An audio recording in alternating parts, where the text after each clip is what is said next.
So I wonder, does anyone here have a family anthem? Like a song that you guys always go to that kind of explains or proclaims who you are or what you want to be? Maybe it's kind of like your marching song. Or maybe it's like your corrective song, that song that like when we kind of are going different directions, we're like, no, this song reminds us of who we are and where we're going. My family has one of those. It's a song called "We Care a Lot" by this 90s obscure band. And I'm just going to play just a little clip of the chorus for you to check this out, all right?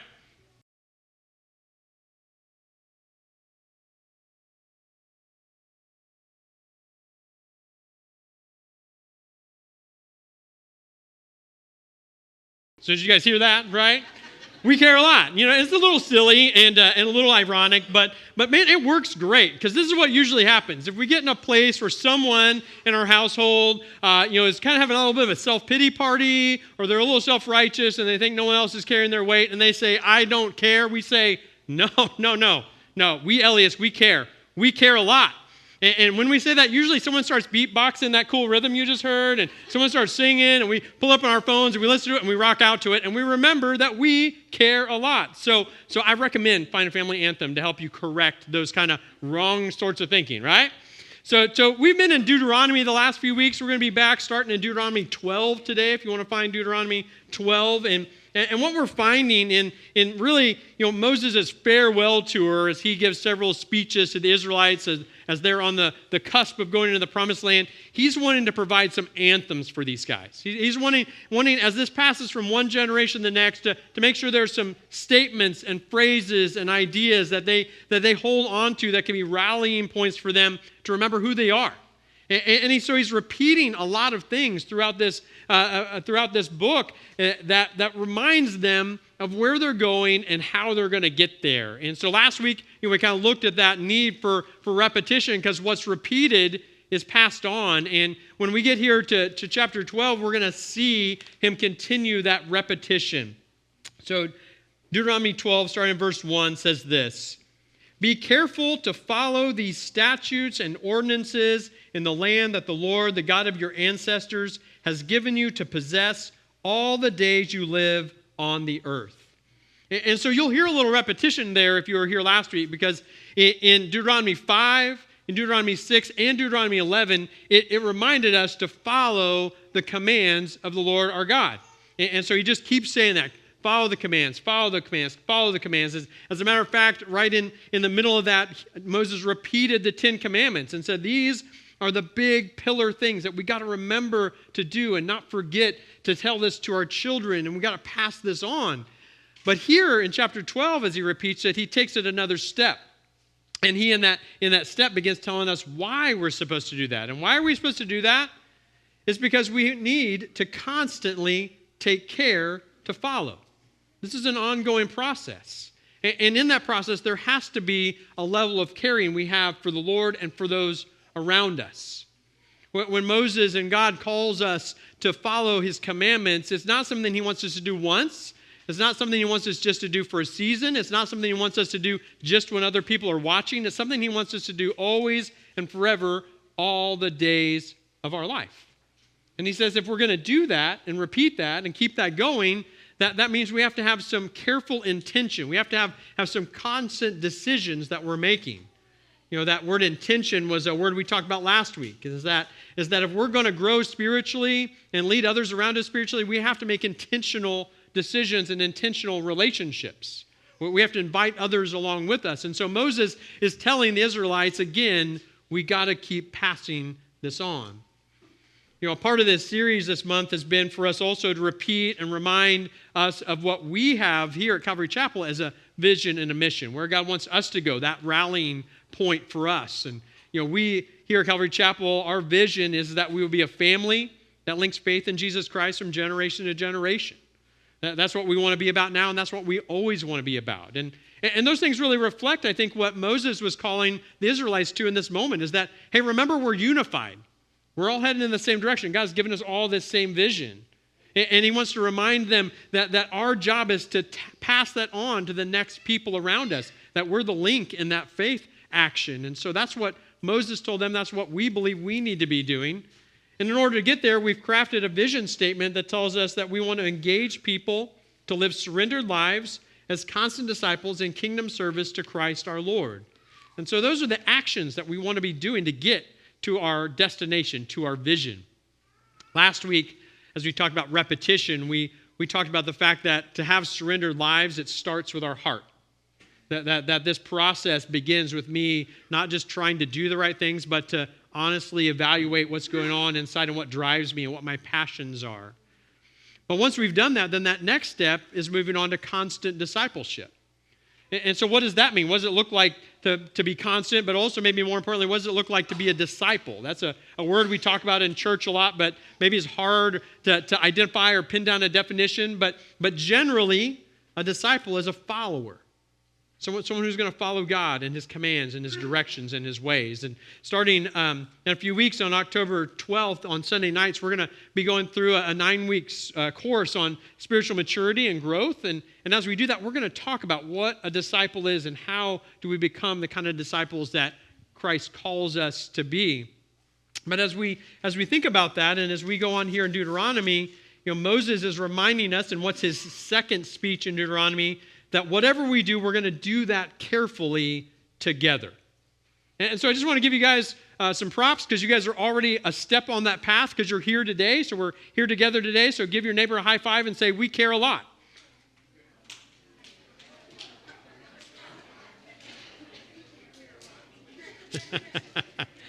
Now, the fact that you're here today is wonderful, but what do we do? What do we do now that we're here together, right? And so Moses is going to go on and help us understand that. So if we were to read on in chapter 12, he first of all starts talking about all the things not to do. He says, don't worship false idols and do some of the things that the nations around you are going to do. Don't absorb your culture. But then in verse 4, he says this, don't worship the Lord your God this way. Instead, turn to the place the Lord your God chooses from all your tribes to put his name for his dwelling and go there. You are to bring there your burnt offerings and sacrifices, your tenths and your personal contributions, your vow offerings and freewill offerings, and the firstborn of your herds and flocks. You will eat there in the presence of the Lord your God and rejoice with your household in everything you do because the Lord your God has blessed you. You're not to do as we are doing here today. Everyone is doing whatever seems right in his own sight. And so again, Moses is kind of given this as an anthem call to let's not be divided and just caring for our own interests. Let's be unified. And to do that, God is going to give you a particular place to gather together to worship and to make offerings and to make vows and to do life together. He's going to give you that place, and you're going to come together and you're going to do that with your household. Now, if any of you have ever had kids that lived in your house and you were going to go on a trip somewhere, or you had an event that you're going to show up to, how many of you ever had them ask who's going to be there? Right? Like they're debating whether they really want to whether go with you or at least make it really miserable for you if they do go, if it's not the people they want to be there on the other side, right? And that can be very true, especially like if you're ever going to go to a family reunion, they're like, oh man, I don't know anybody there, right? So there's this like, who's going to be there? And so as Moses calls us to worship together with our household, I'm sure the Israelites were like, well, who exactly do you mean by household, right? So he goes on and he defines that. So let's jump down here to verse 11. He says, then the Lord your God will choose the place to have his name dwell. Bring there everything I command you, your burnt offerings, sacrifices, offerings of the tenth, personal contributions, and all your choice offerings you vow to the Lord. You'll rejoice before the Lord your God. And so we already heard that back in 4 or 5, right? That he'd already said those things before. So he repeats that, and then he describes your household. That includes you, your sons and your daughters, your male and female slaves, and the Levite who is within your city gates, since he has no portion or inheritance among you. And so essentially, in our culture, what would that say? That means that your household is you, your blood family, your neighbors, and those who don't have resources. See, the Levites were one of the 12 tribes of Israel. All 11 of the other tribes, when they went into the promised land, they were going to get a land inheritance where they could keep livestock and grow crops and take care of their households. But not the Levites. They got no land inheritance because they took care of the temple, the tabernacle. And so he says, remember, the Levites, they don't have resources, so it's your job to include them in your worship, in your provision, in your households. And for us today, as we think about that, who are the people maybe that lack resources? Maybe it's those on fixed incomes. Maybe it's those who are disabled. Maybe it's those who are disconnected, who are displaced. We've got people in our community that don't have resources. And Moses is challenging us to consider as we worship, how can we include them in what we're doing? And so he goes on here in verse 18 and says this: "You are to eat them in the presence of the Lord your God at the place the Lord your God chooses. You, your son and daughter, your male and female slave, and the Levite who is within your city gates. Rejoice before the Lord your God in everything you do, and be careful not to neglect the Levite as long as you live in the land." And so he says, when you come together, these offerings you're making, those weren't just, when they sacrificed those animals, they weren't just destroying them, they were actually eating them. He says, so invite those in your community and those who have needs and those who don't have resources, and let's do this together. So as he describes our household, he is saying it starts with family, but we look to our neighbors and those in need because we care a lot. Well, the rest of his speech, which goes all the way through chapter 26, Moses begins giving some specifics to those commandments. And so he kind of gave the generals in chapter 5 where he repeats the 10 commandments. And then in chapters 13 through 25, he gives a lot of specific instructions. Now, if you're reading along on our reading plan, you've been reading through Deuteronomy, and as you got to the end of last week, there were some really strange scenarios and weird laws that came up. When you go through it this week, there's going to be some strange scenarios and weird laws that come up that might make you kind of scratch your head and go, what's that about? How many of you know that life doesn't always go the way it's planned? Right? Yeah. And so as we think about that, Moses begins talking to the Israelites and saying, hey, I know when you get over there that things aren't going to always go right, that you're not always going to make the right decisions, that your neighbors aren't always going to make the right decisions, that sometimes life is going to get sideways or broken or mixed up. And he says, I just want you to know how to keep caring for each other when that happens. And so life might not always be perfect, but there's always a way for us to move forward by caring for each other because the Lord cares for us. And so he says, like in chapter 13, he talks about idolatry. And he says, don't ignore it when your neighbor is doing something boneheaded and worshiping false idols. He says you need to confront them. You need to deal with that because it matters. And we do that not because we're judging them, but because we care a lot.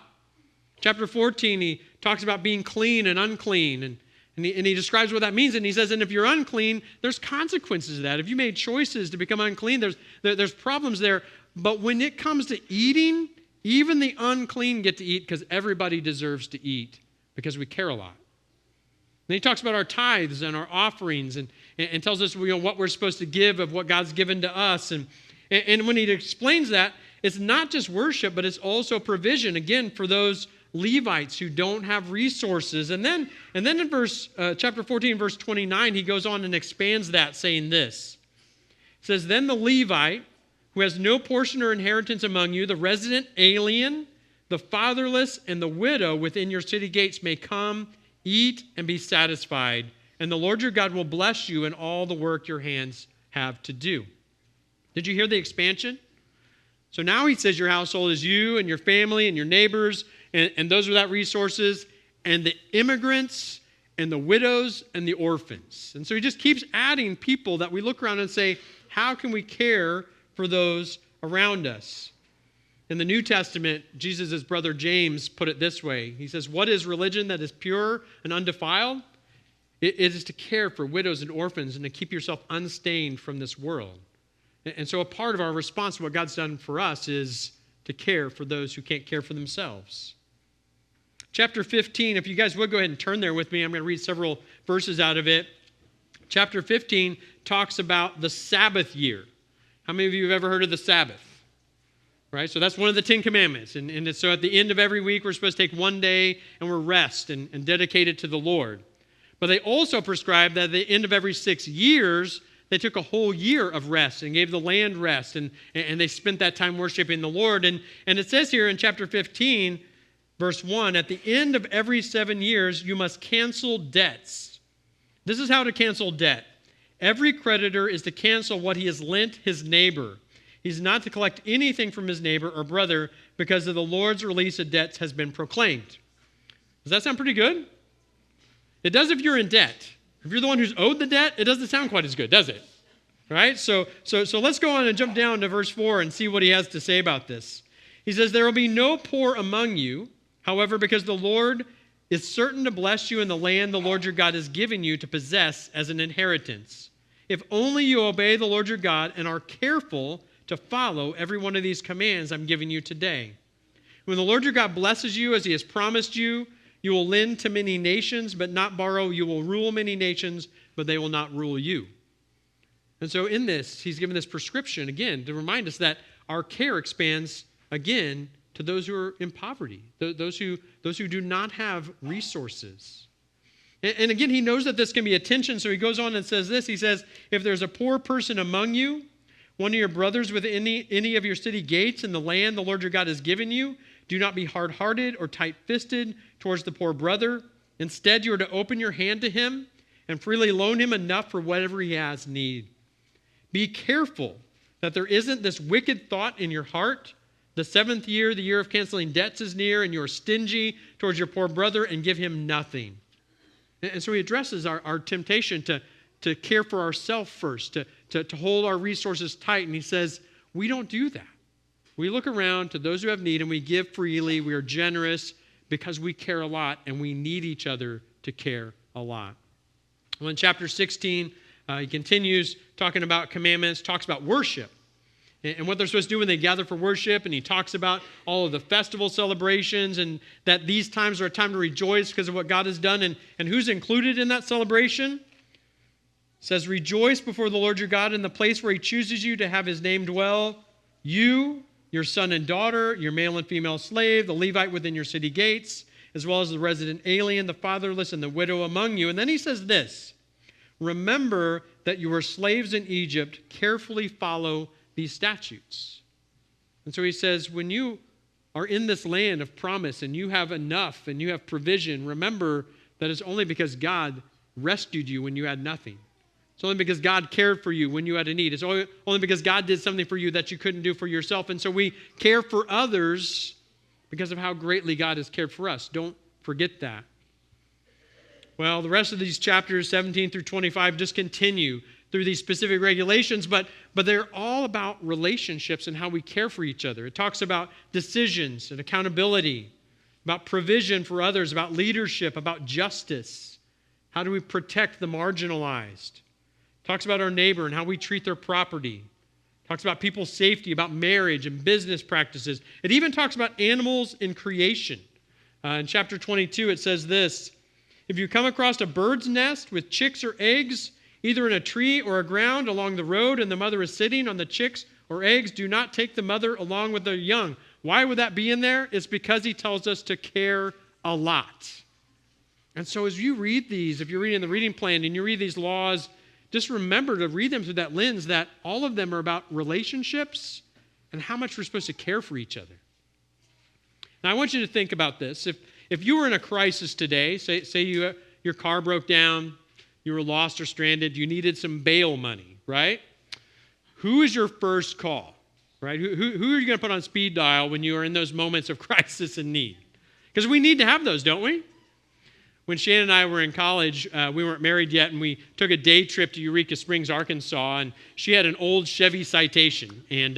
And we went down there, had a great day. We're on the way back. We were driving, if you've ever been down there, through these windy, nowhere roads between Arkansas and Missouri. And suddenly, every time we go up a hill, it was like maybe not going to quite make it, right? And then it just kept getting worse and worse. And all we're seeing is cows and trees. There's nowhere to stop and ask for help. And we're like, what are we going to do? And eventually we came to a crossroads, and there's a little country gas station there. And we pulled in, and as soon as we stopped, all the transmission fluid came out on the ground. And we said, that's not good. And this was in that time, if you can imagine this, when nobody had a cell phone, okay? And so we walk into this little country gas station, and they had this beautiful thing called a payphone. How many of you remember payphones?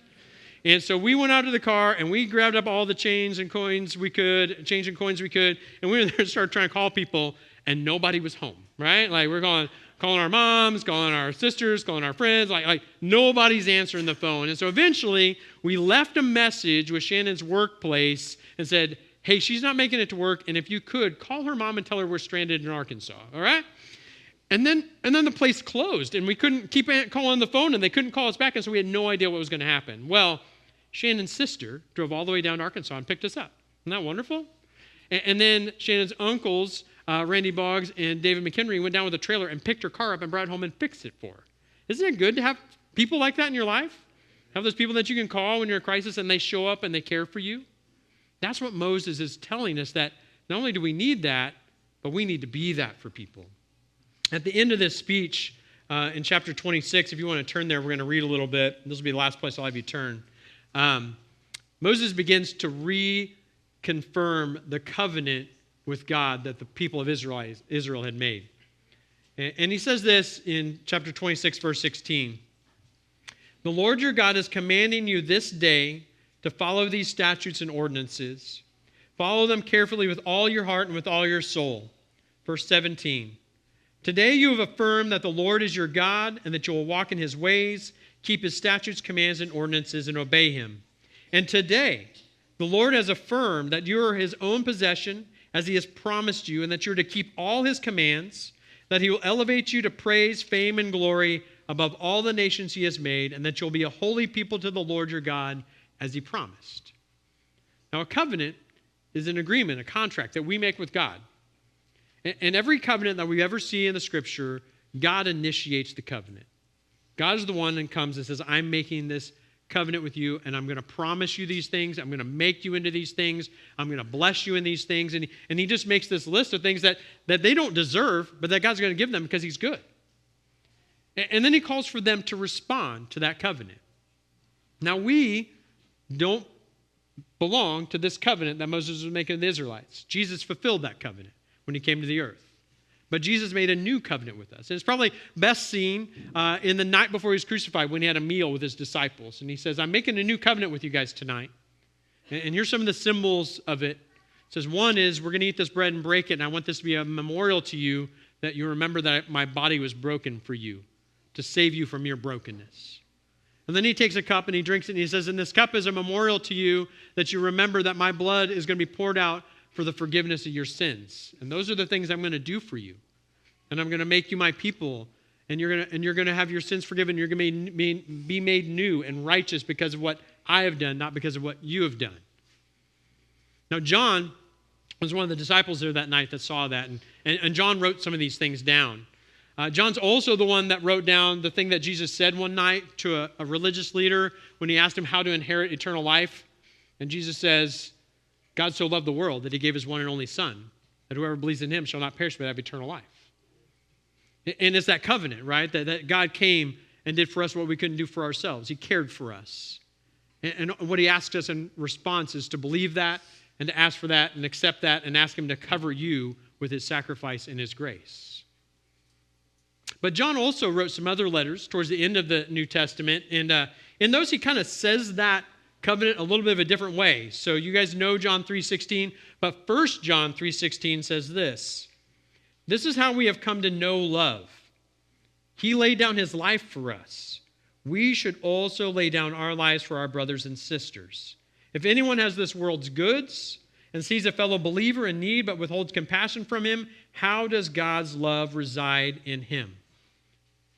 He says when we understand the great love that Christ shows for us, and we ask that to be put into our hearts and into our lives and to cover us, he says our response should be to love others, to care for others. Because Christ has cared for us so much, we should care for others. So what is the response to the covenant? We care a lot. And so when Moses reaffirms that covenant back there in Deuteronomy 26, it comes after he tells them at the beginning of that chapter to give of their first fruits of their produce, to give to those in need, to care for those around them. Because he says this, he says, as we do that and we care for others, it's a reminder that we will be filled because of what Christ does in our life. And so we give at the beginning so we can be filled at the end. Now, as we bring this back to our own vision to be a family and our mission to engage in constant discipleship, I remind us that to do these things aren't easy. They take reminders and they take intentional decisions. Whereas Moses would say, we have to learn to be full of care. On your outline, we've listed out some of our strategic goals. So as we have a mission statement, a vision statement, we also have some short-term wins that help us see what that looks like. And so in the concept of constant discipleship, it's things like that you see our ministries as a catalyst for your own spiritual growth and development. That you learn to develop a vibrant prayer life. That you seek out tools and resources and habits for your spiritual development, but also for the spiritual development of those around you. That you identify and become a member of our congregation so you have a place to belong. That you get involved in relationships through smaller groups so you can care for each other. That you discover spiritual gifts and find a ministry so you can serve others. And that you support the ministries of Calvary Chapel through planned giving because we care a lot. Now, Tyler mentioned this earlier, but in your pew in front of you there, I don't know where my copy went, there is a next steps card. And so if you want to grab one of these and look at it, you can. But in it, it just has some of those simple steps that we would say are some of those next ways that you can grow in spiritually or grow in getting involved. So, up at the top is the beginning. It talks about maybe you have questions about what it means to be saved and accept Jesus as a sacrifice for you, or what it means to be baptized, or what it means to become a member. But then as we get to growing and serving and giving, there's a lot of those things I just mentioned in those goals. And, so if there's anything on this list that you're interested in, we'd encourage you to fill this out and drop this in the drop boxes on the way out, and we'll get a hold of you and talk to you about that next step. Now, why do we call you to these things? It's because we care for you. These things aren't really to benefit us, it's to benefit you. We do these things because we care about your spiritual growth and development, and we want to see you become mature as a believer and follower of Jesus. We do these things and call you to these things because we know that we need to be involved in spiritual relationships so we can care for others and they can care for us. A couple weeks ago, one of our members I found out had a health issue and wasn't able to be there that Sunday, and so I called them on Monday to check on them, and they kind of told me what was going on with their health. But then they said, and I said, do you need anything? And they said, no, we've already had 5 people show up with food, 2 people showed up and helped us with something, and someone else is coming later this week to fix something on our house. We're good. And it's because they were in community with people who cared about them, right? That didn't just happen overnight. That happened because they built relationships and cared for others who then cared back for them. And we also do it because we care about those who don't have resources. And we want to minister to those in our community who have needs. So we offer classes and tools to grow spiritually, and we encourage you to get in that small group so you can be known and others can be known by you. And we challenge you to be a planned giver so you can grow and trust in the Lord, but also so we together can care for the needs around us.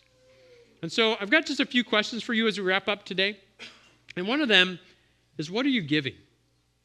I heard a pastor in a large city once say that everywhere he goes, no matter whether it doesn't necessarily just mean people in his church, when he goes to business meetings and civic organizations and to the dentist and wherever he's at, he asks people, he's like, how are you investing in the church for when you need it? Because we're all going to need the church someday. Everyone in this community at some point is going to need us to show up in the needs in their life. And so the question is how are we right now investing in the church so that it can be ready to care for the needs in our life? The other question I would ask you is, who are you growing together with constantly right now? I challenged you last week to begin praying about that. Are there people in your life that you can invite in to read the Bible with you and to study with you and to share life together with? Maybe that's somebody in your family. Maybe that's a neighbor. Maybe that's a coworker. Maybe that's a friend. Maybe it's somebody you're already in a small group in your Sunday school class with. But we need to invite people in to constantly follow Jesus together. And lastly, what is something that you have right now that you can give to the needs of others? Some of us have time to give. And that's one of our most valuable resources, isn't it? If we give some time to somebody who just needs you to do whatever. Maybe you can give an ear and listen. There's so many people who just need somebody to listen to them. And you're going to bless people so much if you just take time to ask people how they're doing and really sit and listen. Maybe you can cook something for somebody or offer somebody a ride, or maybe you have an extra coat in your closet you could give to somebody. Maybe you have a skill that you could offer to help somebody fix something. Or maybe you can just open up your home and your life to get to know some people and to read the Bible together and to pray together. As we move forward as a church, this next season, we know 2 things we need a lot of are people who are willing to step up and teach and lead small groups, and people who are willing to step up and give significant care to those in need in our community. And we want you to really be praying about that. We believe over the next 2 years, we need to really see 12 significant leaders raised up to do both of those things. And so we really want you to be praying about that because we need those who can care for others and lead others so we can continue to be that link in faith from generation to generation. You know, another song that my family enjoys is a song called What Sarah Said. And this song is it's a story, really, about a group of people who find themselves in a hospital room. And they're watching somebody they care about go through a terminal illness. And in the chorus of that, it just says that they remember in that moment what Sarah said. And what Sarah said was this, is who is going to watch you die? And that sounds kind of like a morbid statement, doesn't it? But I want you to think about that for a minute. Because everyone's going to have that happen. It's just a question of who is it going to be? And are we building intentional relationships? Are we committing to constantly grow together so that we have people who walk alongside us through every stage of life? Are we caring for others who are caring for us in return so that we can go through the ups and downs of life together? Are we ministering to people and giving to people because we need to stay beside their side so they'll stay beside our side all the days of our life? We need those people. You need to be those people for other people. And so today as we close, I just want to ask you, what are the next steps God's calling you to today? Maybe for some of us, it's the next step of believing and growing.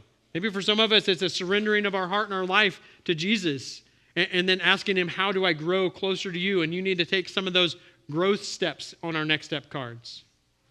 Maybe for some of you, it's getting involved in a small group so you can begin getting to know people and they can get to know you. And you're going to make that step of starting to do life together and caring for one another. And maybe for you it's giving, that you're going to commit to God, that you're going to give something of yourself, your time, or your talents, or your resources so that others can have their needs met.